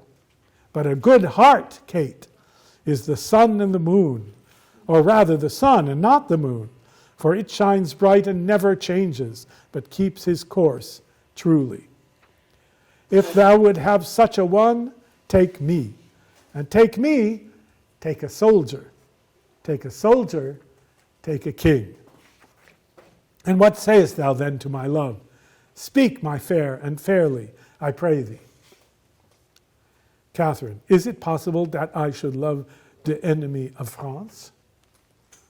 No, it is not possible you should love the enemy of France, Kate, but in loving me you should love the friend of France. For I love France so well that I will not part with a village of it. I will have it all mine. And, Kate, when France is mine and I am yours, then yours is France and you are mine. I cannot tell what is that. Right, because it's a very complicated figure of speech. No, Kate? I will tell thee in French, which I'm sure will hang upon my tongue like a new married wife about her husband's neck, hardly to be shook off. Je, quand sur la possession de France, et quand vous avez la possession de moi, let me see, what then? Saint Denis be my speed. That's the patron saint of France. Donc, votre est France, et vous êtes mienne. It is as easy for me, Kate, to conquer the kingdom as to speak so much more French. I shall never move thee in French unless it be to laugh at me. Sauf votre honneur, le François que vous parlez, il est meilleur que l'anglois lequel je parle. Your French is better than my English. No, faith is not, Kate, but thy speaking of my tongue and I thine most truly falsely must needs be granted to be much at one. We're about to say your rough English and my rough French are about equal. But Kate, dost thou understand thus much English? Canst thou love me? I cannot tell. Can any of your neighbors tell? It's like a comedian here. I'll ask them. Come, I know thou lovest me. And at night, when you come into your closet, you'll question this gentlewoman about me. Closet simply means your own private enclosed space. It doesn't mean a closet, what we mean. Her private suite. Bedroom? Like, It can include the bedroom. It's her private suite, whatever like encloses her and keeps others out. yeah, Gertrude's closet was her. Bedroom, yeah. You'll question this gentlewoman about me, and I know, Kate, you will to her dispraise those parts in me that you love with your heart. But, good Kate, mock me mercifully. The rather gentle princess, because I love thee cruelly. If ever thou beest mine, Kate, as I have a saving faith within me tells me thou shalt, I get thee with scambling, and thou must therefore needs prove a good soldier breeder. Shall not thou and I, between St. Denis and St. George, compound a boy, half French, half English, that shall go to Constantinople and take the Turk by the beard? Why? To take back the Holy Land from just what his father has always wanted to do. Shall we not? What sayest thou, my fair flower de luce? I do not know that. No, 'tis hereafter to know, but now to promise. Do but now promise, Kate, you will endeavor for your French part of such a boy, and for my English moiety take the word of a king and a bachelor. How answer you? la plus belle Catherine du monde, mon très cher et divin déesse. Your Majesty avait fausse French enough to deceive the most sage demoiselle that is en France. You've got enough French to deceive a girl. Now fie upon my false French. By mine honor in true English I love thee, Kate, by which honor I dare not swear thou lovest me. Yet my blood begins to flatter me that thou dost, notwithstanding the poor and untempering effect of my visage, my face. I can swear by my honor that I love you, but I can't swear by my honor that you love me. But I'm beginning to think you do. Now beshrew my father's ambition. He was thinking of civil wars when he got me. Therefore was I created with a stubborn outside, with an aspect of iron, that when I come to woo ladies, I fright them. But in faith, Kate, the elder I wax, the better I shall appear. My comfort is that old age, that ill layer up of beauty, can do no more spoil upon my face. Thou hast me, if thou hast me, at the worst. I just thought when I read this the last time of Richard III complaining about his misshapen body and his ugliness. And Hal is saying the same about himself, not to the same degree, but turning it to advantage because, look, I'm not going to go wandering off to others, and you got me at the worst right now, so I won't get worse. The irony is he didn't live till old age. That's right. Thou hast me if thou hast me at the worst, and thou shalt wear me if thou wear me better and better. And therefore tell me, most fair Catherine, will you have me? Put off your maiden blushes, avouch the thoughts of your heart with the looks of an empress. Take me by the hand and say, Harry of England, I am thine. Which word thou shalt no sooner bless mine ear withal, but I will tell thee aloud, England is thine, Ireland is thine, France is thine, and Henry Plantagenet is thine. Who, though I speak it before his face, if he be not fellow with the best king, thou shalt find the best king of good fellows. Come, your answer in broken music, for thy voice is music, and thy English broken. Therefore, Queen of all, Catherine, break my mind to me in broken English, wilt thou have me? That is as it shall please the roi, mon père. That depends on my father, the king. Nay, it will please him well, Kate. It shall please him, Kate. That's still the difference between will and shall, which we've lost. I'm predicting it will please him. I'm going to make it please him. It shall please him. Then it shall also content me. Upon that I kiss your hand and call you my queen. Laissez, monseigneur, laissez, laissez. She's shocked that he's kissing her hand in public. She is his servant and he is abasing himself. Then I will kiss your lips, Kate. Oh, we don't do that in France. It's not the custom. So he gets a translation. Is not the fashion for maids in France to kiss before they are married, would she say? Oui, vraiment, yes. Oh, Kate, nice customs curtsy to great kings. Dear Kate, you and I cannot be confined within the weak list of a country's fashion.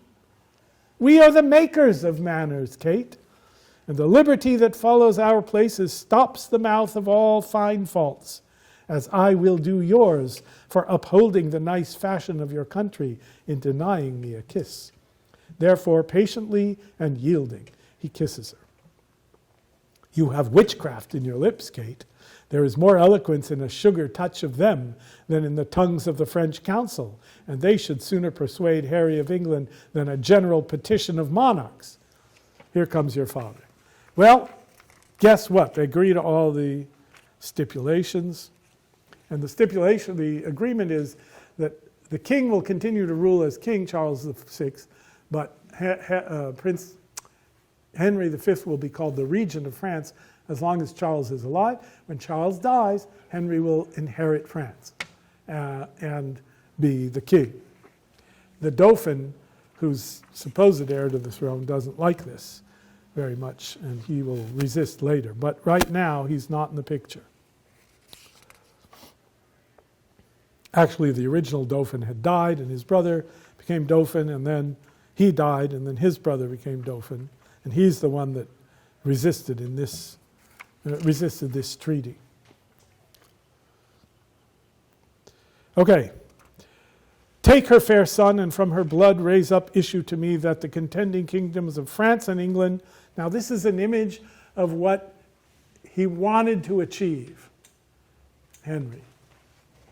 And it's very painful to hear it, because it didn't happen.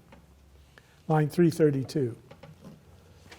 Take her fair son, and from her blood raise up issue to me, that the contending kingdoms of France and England, whose very shores look pale with envy of each other's happiness, may cease their hatred, and this dear conjunction plant neighborhood and Christian-like accord in their sweet bosoms, that never war advance his bleeding sword twixt England and fair France. And they all say, Amen. Now welcome Kate, and bear me witness all. Here I kiss her as my sovereign queen. This is the formal moment. She is now the queen. So the Queen of France blesses this union. And they all say Amen again. And Henry, prepare we for our marriage, on which day my Lord of Burgundy will take your oath and all the peers for surety of our leagues. So everybody's going to swear loyalty to me, and then I shall swear to Kate, and you to me, and may our oaths well kept and prosperous be. Great, happy ending, wonderful accomplishment. This is what a good king can achieve when he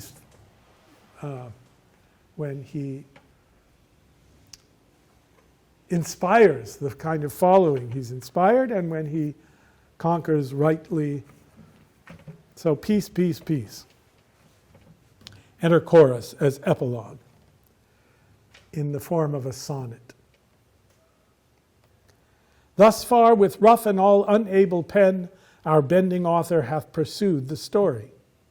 In little room confining mighty men, mangling by starts the full course of their glory. Small time, but in that small most greatly lived this star of England. Fortune made his sword, by which the world's best garden he achieved, and of it left his son imperial lord. That's the first two quatrains. All good. Henry VI, in infant bands crowned king. He was 9 months old when he became king. Of France and England did this king succeed, whose state so many had the managing, that they lost France and made his England bleed. Which oft our stage hath shown, and for their sake, in your fair minds, let this play acceptance take. Well, remember I talked about the two tetralogies, right? The earlier history, the later history was written earlier, and the earlier history was written later. So this is the later plays writing about the early part of the story, and this would have been a happy ending, but we've already seen 4 plays in which everything falls apart. But at the end of the last of those, Richard III, Henry VII unites England, and this kind of peace is established. The language is a little rawer and earlier, but it's the same idea. And the Tudor line, the Tudor dynasty, then governs. Of course, Shakespeare's not making any complaints about the Tudors, because that would be politically dangerous. But the tragic aftermath of this, and another however many more years of civil war in England, punctuates the moment of greatness that's achieved by this ideal king. Okay, questions, comments? Yes? Okay, so I understand in the framework of the play it's just war, and I understand in that regard Henry's actions within what he understood and within what he knew when he forced a sworn oath, he acted justly in his alignment of what he was dealing with. However, it strikes me as concerning that this notion that France itself is corrupt and worthy of conquest, and this ending scene of this forced marriage upon the heir, or one of the heirs of France, and then this notion that that campaign against France is what united four warring kingdoms within the English. You're making it more Well, hold on, let me extreme finish than this. Shakespeare makes it. Okay, so this country was in deep civil war, much like our own right now, in my estimation. So through a foreign campaign. What deep civil war are you talking about? In our, No, not in our time, in Shakespeare's. you mentioned these four kingdoms in Wales. I said they were frictional. I didn't say they were in a Right, civil but war. So this idea that there's intense civil unrest, and these were your words, not mine, that the campaign against France gave a foreign enemy which united previously. Correct. Which are represented by the four primary characters. So just thinking philosophically, I'm not casting aspersions on the play itself. Thinking like on a larger scale, it seems interesting to me that we feel good, and this was truly a moving speech that drove his soldiers onward.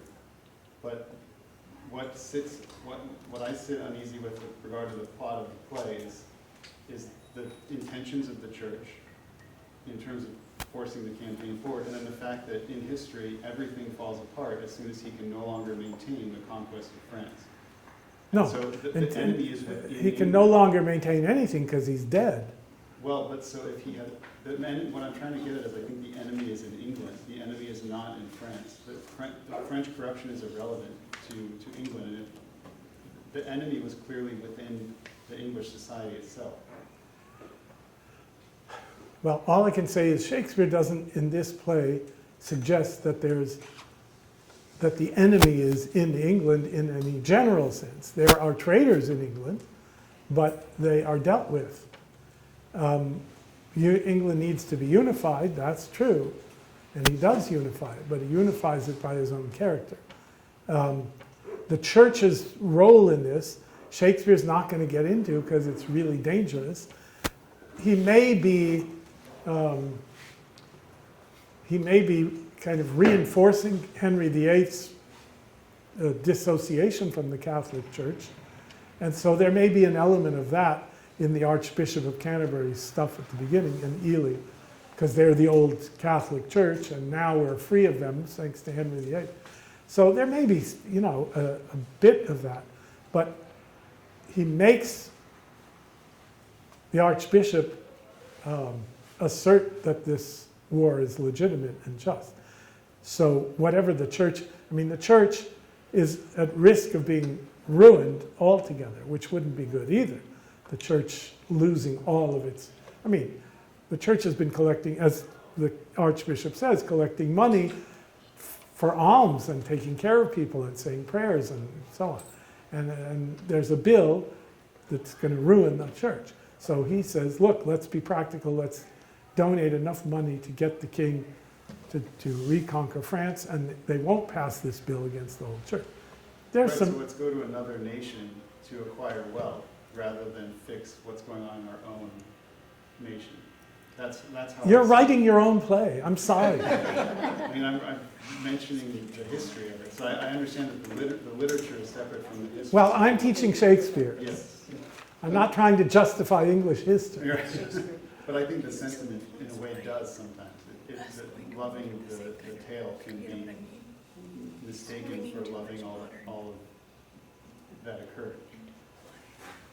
You're accusing me of No, loving not you, but like myself. When I teach Macbeth and I love that play, I wrestle with that question as well. How do you separate those things? Well, I don't know in Macbeth exactly what you're having to separate, but literature is literature, and English history is English history, and Shakespeare uses it for his purposes, which, as I said at the beginning, are moral and religious. They're not historical and political, essentially. He uses politics and history to make the point he wants to make. You have a question. I was going to say, and also he's writing something to sell and to attract an audience. And I guess now that I think about it, something like Henry V that puts the best foot forward, so to speak, on the political terms that prevailed at the time, not our standards, it could be a real winner. It was a winner. But then the fact that he wrote all of Henry VI and stuff, which is a total downer, I mean, that was not something to brag about. Well, you have to put Shakespeare above this idea of political or even financial gain. He has to make a living, and he's making a living, but he's much more concerned in these all 8 of these plays with the fall of man and the redemption and what it takes to redeem man than he is with saying, oh, we're so great, we English. You know, he says we're so great, we English in this play, but he gives us some pretty shady English characters too. The point is, what is the moral of the story and of the whole arc of the story? It's tragedy. The deposing of Richard II was necessary and tragic. And this is a moment of glory in the midst of all of the disaster that came about as a result of it. But England goes back to all that corruption. And as Thompson says, there's no, in the entire court of England, there's one just man by the time that Richard II is killing everybody. And Richard is, in a sense, the worst that England produces, but he's also a scourge of God. He is the instrument punishing everybody for all the crimes since Richard II. And when he is killed, and Henry VII is established, Henry Tudor as Henry VII, that's the, Shakespeare figures it as the redemption. That's not to say from now on England is happy ever after. He knows that's not true. He can't stand Elizabeth's tyrannies in some ways, but he's showing a picture of the moral significance of historical reality and challenging the audience to a certain kind of behavior. And that they find entertaining, because he makes it entertaining. I was thinking of a moment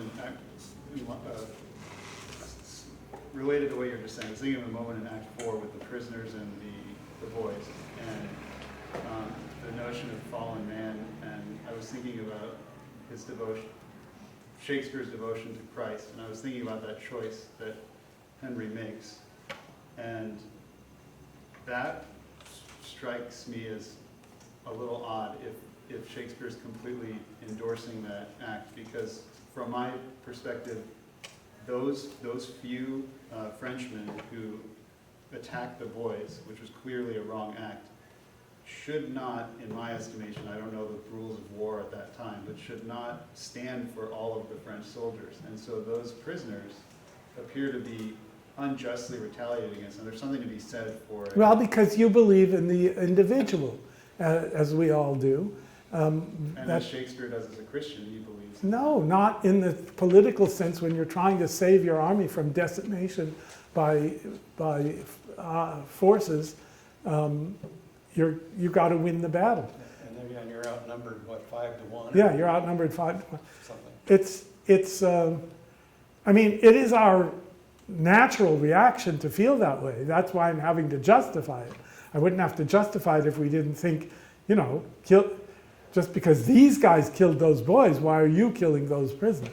Well, yeah. It doesn't seem fair. Yeah. But that's, Shakespeare is giving us a situation in which those nice distinctions, which we can all make easily sitting in our chairs, are irrelevant to the decisions that a general has to make in a war when you're trying to save the army. It seems to me that for me, that distinction is whether you're fighting a war of defense or if you're fighting a war of conquest, and it's a different. You keep telling me that this is a war of conquest. This is a war of right. He is reclaiming his right that's been usurped, as you said. Well, I think that argument could be used for many wars. Of course it could. Whether just or not. I understand. I don't the care. play. You can go back in English history and say it wasn't a justified war. That's fine. But in the play, it's justified. Otherwise, the play falls apart and doesn't make any sense. Yeah. Yeah, I think that maybe I struggle with, I mean, it's not like Nazi-occupied France, right? Where somebody in the village resists, and so the Germans take out 100 people and shoot every fifth one in retaliation. I mean, as you say, this is an active battle, you're outnumbered, these guys are, whether it's fair or not, they're sneaking around from the rear, and you stand the chance of being annihilated, really. And your duty as a commander is to save your people. Yeah. Now, there's a complexity here, and that is that Shakespeare had to deal with the history, with what really happened. In history, Henry V was not such a nice guy. He was kind of brutal in some of the battles he fought. He's not this character. So, but everybody knows the history, so Shakespeare's got some way to deal with that. And I think he deals with it by implying that for the purposes of the play, it's justified. When you talk about Christianity, the whole problem of Christian nations going to war at all is a profound problem, and it was attempted to be resolved by St. Augustine in the City of God, where he distinguishes between what's necessary to a good ruler in the city of man and what is ideal in the city of God. And it's a constant paradox of human life and history everywhere in all times. Shakespeare's way of dealing with it seems to me as good in reality as anybody's come up with in general. And I maybe have to end it there. We're getting late. So, yes. Oh, if you indulge, yeah, just the question that was brought up about the prisoners and looking at it from a Christian perspective. I've been listening to a little bit of Paul Cantor, who's influenced me in some of this, and he reminded of the Hegelian view of tragedy, which is the competition between two goods, and he put it into a historical perspective and said that even at this time with Shakespeare and the rise of Christianity, there was still a contest as to the appeals to virtue through a Christian sensibility and the classical appeals to virtue. Or put it And another way, not just that, but aristocratic virtue, which Machiavelli embraces, which is a Exactly, third thing. yeah, and in this war setting, with dealing with the prisoners, one could ask, what would Christ do as an appeal to virtue? One could also ask, what would Achilles do as an appeal to a competing virtue that might be more applicable? And those competing sensibilities still very much existed in the Christian world. And they still exist in now. war, and that's part of the tension that's playing out here and maybe in other history plays that he did too. That's absolutely What's right. interesting is that the play from more 500 years ago provokes this discussion tonight. Yeah, it's a perennial discussion. There's no end to it. There's no solution to the human problem. Shakespeare gives us an image of, if you're going to be a king and you're going to have to go to war and you're going to have to execute people, here's how to do it, rather than Richard III, let's say, or Richard II. Better to be a Henry V. What? Say you have God on your side. Well, you may or may not have God on your side. If you don't believe in God, then you don't believe God can be on any side. But there are wars between righteous or at least justified forces and unrighteous or unjustified I think forces. Christ in Matthew makes it clear what should have been done in that moment, from my understanding, and from the beginning of the play on. So I'm trying to wrap my head around how much Christ's words were in Shakespeare's mind as he constructed these characters that he, in a patriotic fashion, idealized to his audience, because I see actions that are not what I would call condoned by... There is no play of Shakespeare in which you cannot find a character whose actions would not be condoned by the absolute ideal of Christ. It's idealized, so that the ideal is what matters. And so if Henry is the ideal of this play, that's what I'm talking Henry's the ideal king. He's not Christ. He's the ideal practical king of an actual country with real problems that he has to deal with. He is not the embodiment of Christ as a king of England. That doesn't happen. Yeah. So to me, I read this thing and think, holy cow, if I were Henry, what would I do? Yeah. Here, I'm being ambushed from behind, they've slain these boys, I'm outnumbered, I owe it to my men, what am I gonna do? I guess, you know, it's a terrible choice, and as he agonizes a couple of times over how tough it is. Yeah. I mean, think about Afghanistan, Vietnam, Well, once dropping you're- the atomic bomb. Once you're there, yes, but the question is the moment of deciding to go or not. That's when. Okay, I'm going to call a halt to this. People are getting antsy. I just want to say that you're welcome to email me if you have suggestions about what I should teach, or if you're over it and we're done. I've just about taught you all the Shakespeare plays I have something to say about. I'm considering maybe teaching Dante again, but I don't know. Very good. Yes, you would like that? Welcome, then. Yeah. Okay, well, I'll consider that. We may do it in the winter. Oh, good. We'll see what happens. Well, Godspeed. Thank you very much. Thank you for coming. Thank you for being here. Yeah, my interest in Dante